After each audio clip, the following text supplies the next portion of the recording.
Hello दोस्तों, welcome to sleepy classes. तो आज के प्रीमिक्स में हम आपके साइंस एंड टेक से जो रिलेटेड आपके एमसीक्यूज हैं, आज हम वो प्रैक्टिस करेंगे और साथ के साथ उनके जो सॉल्यूशंस हैं उन्हें भी हम डिस्कस करेंगे। तो ये शुरू करते हैं पहले क्वेश्चन के साथ। यहाँ बात हो रही है चांगे 5 मिशन के बारे में और आपको बताना है कौन कौन सी स्टेटमेंट्स आपकी करेक्ट हैं।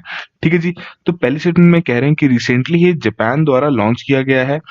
सेकंड में कह रहे हैं कि it will attempt to collect 2 kgs of samples, जो कि एक प्रीवियसली अनविजिटेड एरिया है in a massive lava plain known as Oceanus Procellarum, या फिर आपका ओशियन ऑफ स्टॉर्म्स। तो आपने जरूर इस मिशन के बारे में रिसेंटली सुना होगा, तो आप वीडियो पॉज कीजिए और इस क्वेश्चन को आंसर करने की कोशिश कीजिए। बेसिकली इसमें आपकी सेकंड स्टेटमेंट ही करेक्ट है। ये आपका जापान द्वारा लॉन्च नहीं किया गया है, ये आपका चाइना द्वारा लॉन्च किया गया है। बेसिकली जो आपका चांगे 5 प्रोब है, ये इसका नाम रखा गया है चाइनीज मून गॉडेस के ऊपर, और इसका एम है कि वहां पर जो लूनर रॉक्स हैं और सॉइल है उसको ये खोदेंगे वहां पर, ठीक है जी, कलेक्ट करेंगे, ताकि जो मून के ओरिजिन हैं, किस तरीके से इसकी फॉर्मेशन हुई है, क्या यहाँ पर वॉल्केनिक एक्टिविटी है इसके सरफेस पे, इन सब चीजों को वो डिस्कस कर सकें। बेसिकली इसका जो मिशन का गोल है, वो जो आपका मॉन्स रुमकर रीजन है मून पर, वहां पर ये लैंड करेंगे और ये एक लूनर डे के हिसाब से वहां ऑपरेट करेंगे, जिसका मतलब है कि तक वहां ये ऑपरेट करेंगे और उसमें ये 2 kgs of surface material collect करेंगे, जो कि एक अनएक्सप्लोर्ड एरिया है जिसे वो ओशियनस प्लोसेरम भी कहते हैं या फिर ओशियन ऑफ स्टॉर्म्स भी कहते हैं, which consist of vast lava plain. ठीक है जी।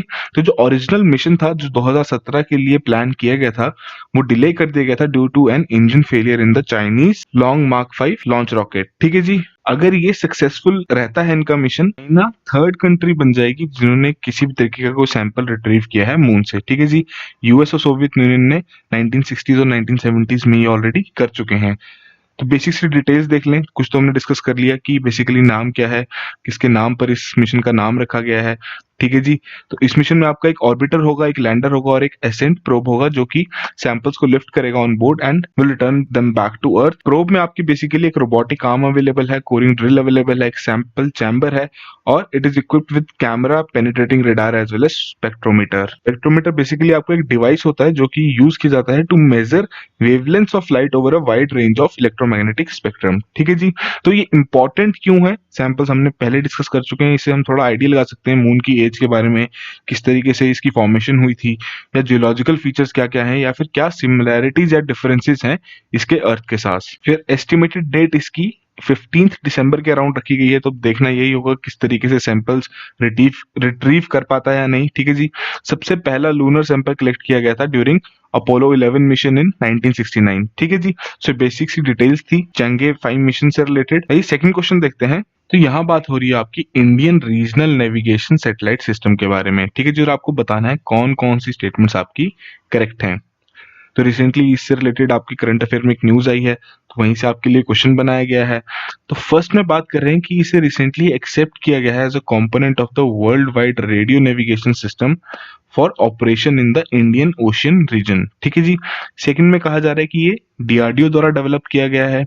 थर्ड में कहा जा रहा है NavIC has 8 satellites and their range is within the India and its adjoining regions extending up to 1500 kilometre from the countries border. तो काफी सिंपल सा कॉन्सेप्ट है IRNSS का। काफी बार हमारे लेक्चर्स में भी डिस्कवर हो चुका है, प्रीक्योर में भी हम कवर कर चुके हैं। तो काफी इजी क्वेश्चन है, आप बहुत इजीली इसको सॉल्व कर सकते हैं। तो वीडियो पॉज कीजिए, इस क्वेश्चन को आंसर करने की कोशिश कीजिए। तो बेसिकली इसमें आपकी फर्स्ट और थर्ड स्टेटमेंट ही सही है। ये आपका डीआरडीओ द्वारा नहीं, ये आपका इसरो द्वारा डेवलप किया गया है।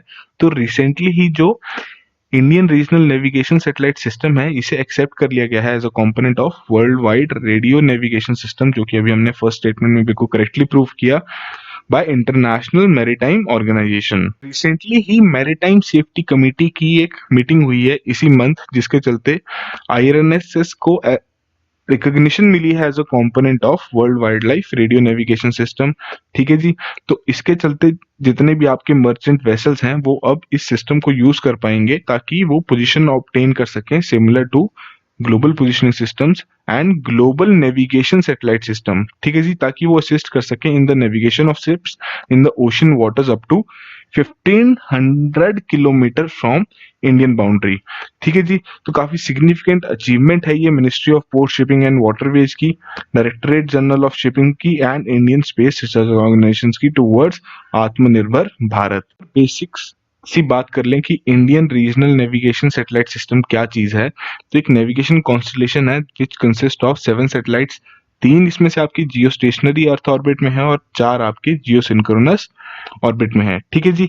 तो जियो स्टेशनरी और जियो सिंक्रोनस में बेसिक सा डिफरेंस क्या है कि सपोज ये आपकी अर्थ है, ठीक है जी, ये एक्सिस आ गई, तो जो आपका जियो स्टेशनरी होगा वो इस तरीके से रिवॉल्व करेगा और इसका जो पाथ होगा वो सर्कुलर होगा। हालांकि जो आपका जियो सिंक्रोनस है वो आपका थोड़ा इंक्लाइंड उसमें रिवॉल्व करेगा, जैसे कि यहाँ बताया inclined at 29 degrees to the equator, और जिसका पाथ होगा वो आपका इलिप्टिकल होगा। तो बेसिक सा डिफरेंस यही है। तो बेसिकली ये आपकी दो टाइप की सर्विसेज प्रोवाइड करता है। एक आपकी स्टैंडर्ड पोजीशनिंग सर्विस जो कि आपके सभी यूजर्स के लिए जो इस चीज को यूज कर सकते हैं, ठीक है जी। दूसरी आपकी रिस्ट्रिक्टेड सर्विस होती है जो कि आपकी मिलिट्री और सिक्योरिटी एजेंसीज ही यूज कर सकती हैं। तो काफी वाइड एप्लीकेशन है हमारे सिस्टम की, IRNSS की, ठीक है जी। हालांकि जो आपका अमेरिकन जीपीएस है उसके आपके 24 सैटेलाइट्स हैं ऑर्बिट में, और जो number of sats visible to the ground receiver है वो काफी लिमिटेड है, ठीक है जी। बट जो आपका IRNSS है उसमें आपके 4 सैटेलाइट्स हमेशा ही जियो सिंक्रोनस ऑर्बिट में होते हैं। इसीलिए जो जितना भी ये रीजन है 1500 किलोमीटर का अराउंड एरिया, ये हमेशा ही विजिबल रहता है, ठीक है जी। सो बेसिक सा आइडिया था रिलेटेड टू IRNSS, ठीक है जी।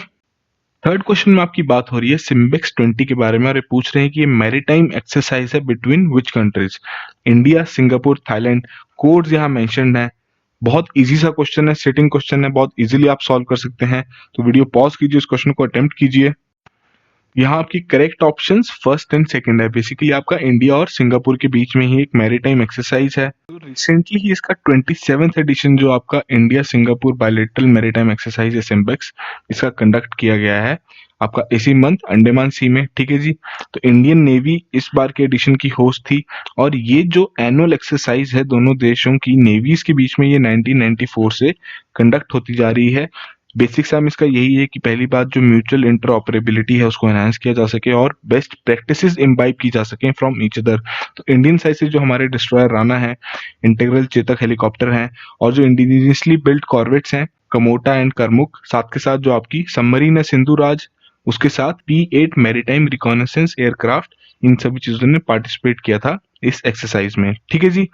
जो आपके रिपब्लिक ऑफ सिंगापुर नेवी है उनकी तरफ से जो उनके फॉर्मिडेबल क्लास फ्रिगेट्स हैं Intrepid and Steadfast with integral 770B helicopter and Endurance class landing ship tank Endeavour, इन सभी चीजों ने पार्टिसिपेट किया था, ठीक है जी। तो बेसिक सी डिटेल्स थी रिलेटेड टू सिम्बेक्स 20। और ये अगला क्वेश्चन देखते हैं। यहाँ बात हो रही है गेल क्रेटर के बारे में। आपने रिसेंटली न्यूज में सुना होगा, ये कहाँ लोकेटेड है, मून में है या वीनस में है, जुपिटर में है या मार्स में है।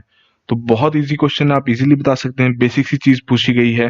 तो वीडियो पॉज कीजिए, इस क्वेश्चन को आंसर करने की कोशिश कीजिए। तो यहाँ आपकी करेक्ट ऑप्शन है मार्स, ठीक है जी। जो नासा का क्यूरियोसिटी रोवर है वो एक्सप्लोर कर रहा है गेल क्रेटर को ऑन मार्स सिंस 2012। उस टाइम इस रोवर के थ्रू ये कंफर्म किया गया था कि लेक या फिर काफी सीरीज ऑफ लेक और फ्लोइंग स्ट्रीम्स वहां एग्जिस्ट करती थी फ्यू बिलियन ईयर्स अगो, ठीक है जी।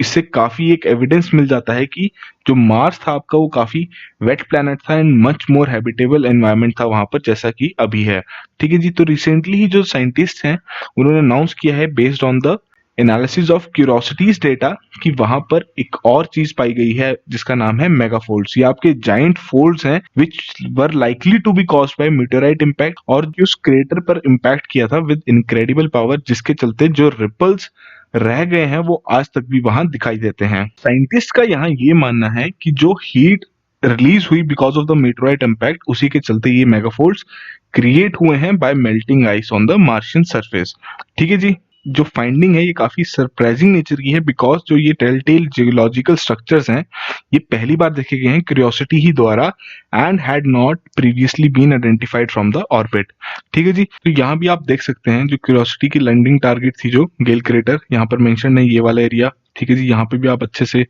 जूम्ड इमेज है ये। यहाँ पर ये माउंट शार्प है, अगर हम एवरेस्ट के साथ कंपेयर करें तो इसका एलिवेशन इतना डिफरेंस है दोनों के बीच में। जहां तक ये जो इम्पैक्ट दिख रहा है ये उसी मेटेओराइट के इम्पैक्ट के बारे में बात की गई है। तो लास्ट क्वेश्चन में बात कर रहे हैं कि जो production and emission of light by living organism is called. पहले ऑप्शन में कह रहे हैं एमिशन स्पेक्ट्रम, सेकंड में कह रहे हैं बायोल्यूमिनेसेंस, थर्ड में कह रहे हैं एफरवेसेंस, या फिर आपका ब्रेकिंग रेडिएशन। काफी सिंपल सा कॉन्सेप्ट है। वीडियो पॉज कीजिए, इस क्वेश्चन को आंसर करने की कोशिश कीजिए। तो बेसिकली इसे हम बायोल्यूमिनेसेंस कहते हैं। ये काफी एक नेचुरल फिनोमिना है जिसके चलते जो ऑर्गेनिज्म हैं वो लाइट प्रोड्यूस करते हैं और एमिट करते हैं due to a chemical reaction, जहां पर जो आपकी केमिकल एनर्जी है वो लाइट एनर्जी में कन्वर्ट हो जाती है, जो कि फायरफ्लाइज की जो स्पार्कल है ऑन अ समर नाइट, ये प्रोड्यूस किया जाता है as a result of a chemical reaction in their glowing एब्डोमेंस।